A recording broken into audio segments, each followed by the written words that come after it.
Hi hello friends, இன்றைக்கி நம்ம என்ன பார்க்க போகிறோன்னா குக்கரில் சாதம் வடிக்கிறது எப்படின்னு தான் பார்க்க போகிறோம்.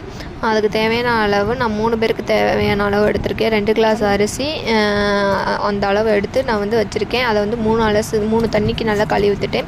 கழுவி ஊற்ற இந்த மாதிரி தெரிலனா 10 ரூபா பொருளில் எனக்கு ஒரு சலடை ஊற்றிருக்கோம். அந்த மாதிரி கழுவி ஊற்றினா அரிசி சிந்திருங்கிறதுக்காக இந்த மாதிரி வாங்கியிருக்கேன்.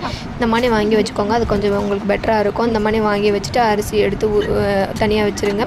குக்கரில் மாட்டுறதுக்கு முன்னாடி ஃபஸ்ட்டு டயர் எந்த அளவு இருக்குதுன்னு பார்த்துக்கோங்க. கீரையில் ஏதாவது விட்டுருந்தால் பிரச்சனை ஆயிரும். அதனால் டயரை 4 பக்கம் சுற்றி விட்டு பார்த்துக்கோங்க. அதுக்கப்புறம் விசிலில் ஏதாவது அடப்பு இருந்தால் ஃபஸ்ட்டே எடுத்து வச்சுருங்க.